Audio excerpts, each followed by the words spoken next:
So I picked this up the other day. This is a T56 out of a 2002 Camaro SS.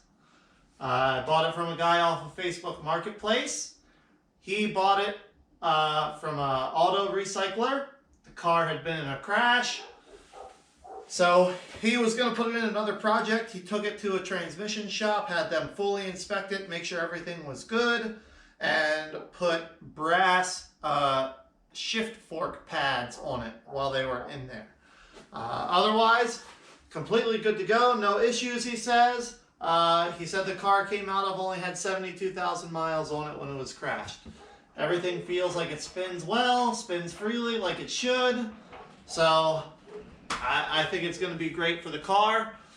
I decided to get this because it was going to cost me $400 or $500 to get the right adapter bell housing and everything else to make the T5 work with the LM4 engine. So rather than spending that $500 or so on something that I knew I was going to eventually break anyway, I figured I'd just bite the bullet and put that money towards a T56 that should hold up. This is my new slave cylinder for the T56 transmission I picked up. Now the slave cylinder itself, it installs very easily. There's two 10mm bolts that hold it to the very front face of the transmission, and that goes in there. Now this piece with the red cover on it, this connects to your clutch line that runs up to the master cylinder. And this piece above it, this is your bleeder. All the reading I've done says it's extremely difficult to do with any kind of real success with the transmission installed in the car. So I ordered a remote bleeder kit, and it's very simple. It's basically a little adapter fitting, an aluminum washer, an extended steel hose with a bleeder on the other end. And the way you install this is you remove your stock bleeder fitting. You take the non-tapered end of your new fitting, this side, with the aluminum washer. That's what creates your seal. You thread that back in to your slave cylinder. So I'm going to put a little dab of blue Loctite on it with my totally messed up Loctite bottle. There we go, there's a little dab.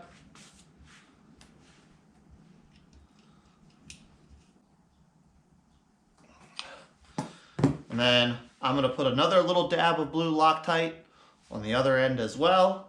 Again, I don't want this stuff coming loose once it's in the car.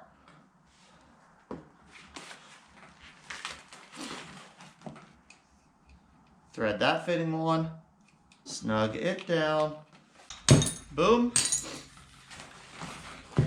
And now this I can install back onto the front of the transmission.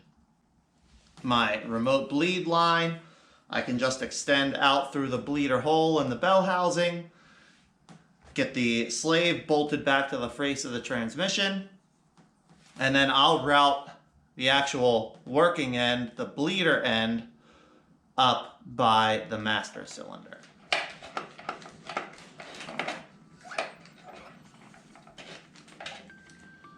This plan is not going to work. It needs to be done with it inside of there. Well, there we go. Lesson learned. That's good. Now I can attach my remote bleeder line. Boom. And until I'm ready to actually sit it back in, get it in the car, I'm going to leave my little red cap over the end for the clutch line. And that's it.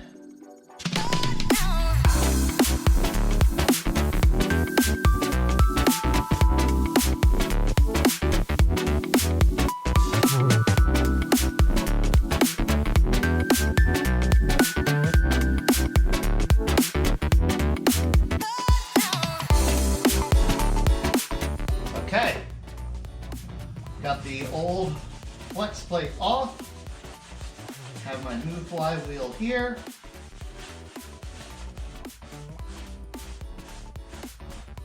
Got my crank surface all nice and clean. So I had to buy ARP bolts to put the flywheel on because flywheel bolts are different from flex plate bolts. So, I mean, installation of a flywheel is pretty straightforward.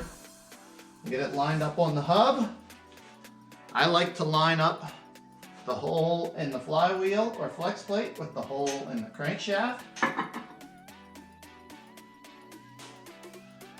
get one bolt started just to make sure it can't fall off of there. And then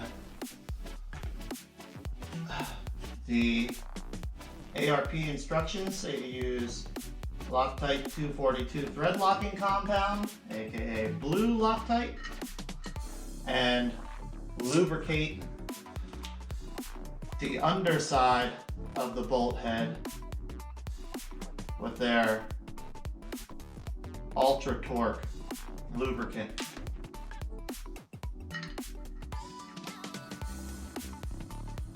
So I'll go through, get all 6 of them in there, and then they get torqued down to 85 pound-feet.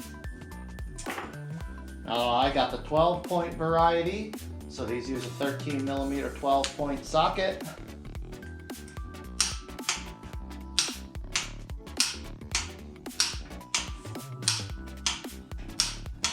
There we go. Now remember, this thing is going to spin, so make sure you get all that extra lube wiped off so it doesn't fling out and foul up your clutch the first time you start the thing. So now I'll give this a good wipe off with brake clean to get all the grease off of it, and then we'll get to work on getting the pilot bearing and clutch itself installed. All right, so my clutch kit here.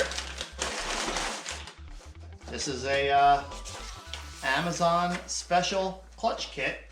All right, so here is my pilot bearing. Now it's all nice and pre-lubed. Now when you get a pilot bearing, typically one side will be flat faced. The other side will be flat with a chamfer towards the center opening. And it may or may not have a rubber seal in there also.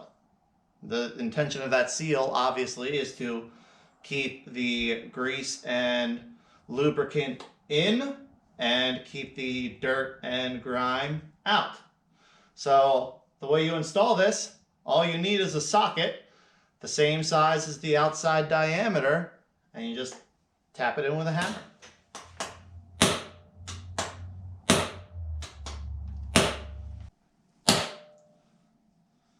There we go. All right. So I wiped off my flywheel already. I want to wipe off my pressure plate as well. Oh, that thing is cold.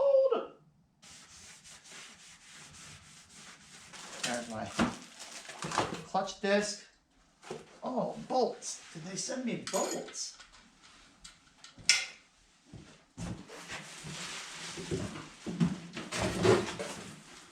Oh man.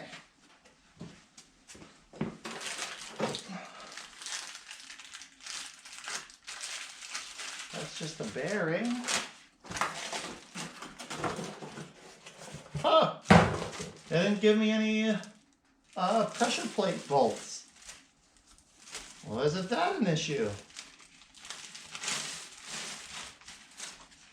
I'm gonna have to figure out some bolts for this thing. Okay. Huh. I think I got some bolts that are going to work. Coincidentally, and I think this is hilarious. They're torque converter bolts.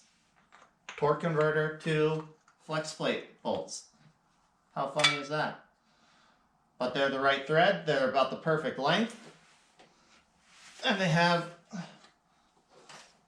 a shoulder on them that sits right into the flywheel like they should.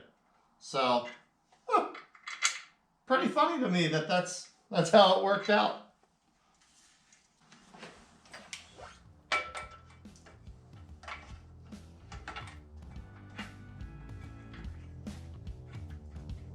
It's always good practice if you're tightening down a pressure plate to try to do it as evenly as you can.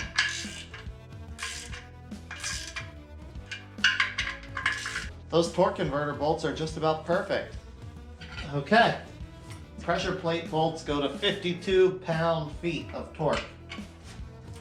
Crisscross pattern.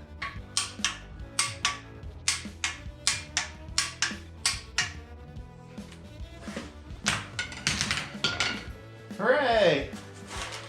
Now you know it's lined up well when you can just literally use your pinky finger and just, that alignment tool just slides right out, slides right in.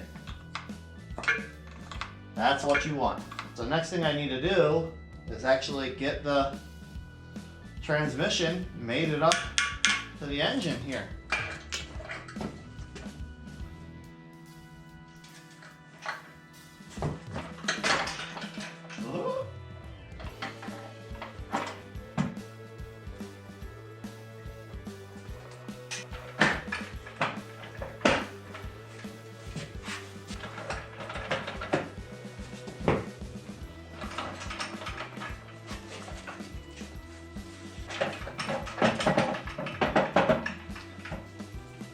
Oh, we're so close. I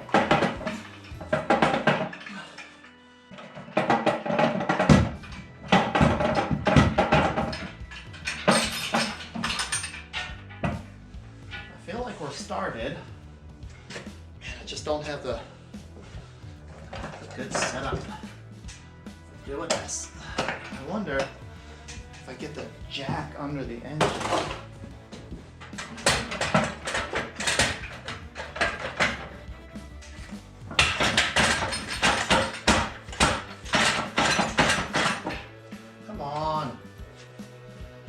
Oh, this is kind of why I hate doing manual transmissions.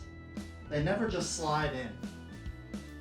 All right, everybody, I left this off a few days ago, just struggling trying to get the transmission mounted up to the engine. Obviously, what I was doing wasn't working. Sometimes when you get frustrated, you just gotta walk away from something and regroup and try again a different day. So it's a couple days later. I'm gonna try it a little differently this time. I'm gonna lower the engine all the way to the floor. The transmission is on the floor, so hopefully that will relieve me trying to work two big heavy objects in unison in the air. I'm gonna put a little assembly lube, transmission assembly lube on the pilot of the input shaft. Hopefully that will help it slip right into the pilot bearing, and I'm just going to try to finesse it, just love it into place. I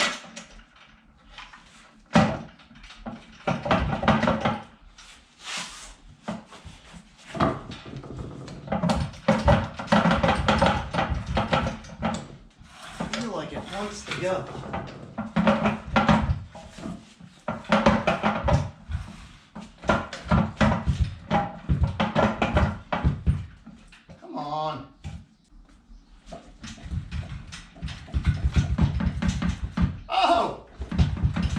There we go. And see, sometimes you just gotta give it a little break. Just step away, calm yourself, and come back and try it again.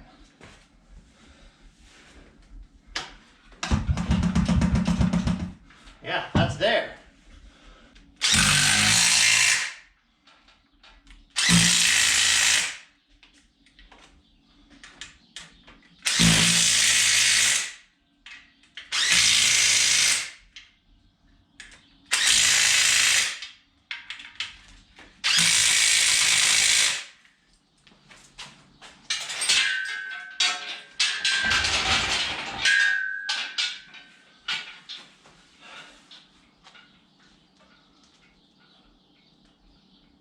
Yeah, that's enough to do the wiring the way I want to get it done. Oh, I do need to sling the starter on there.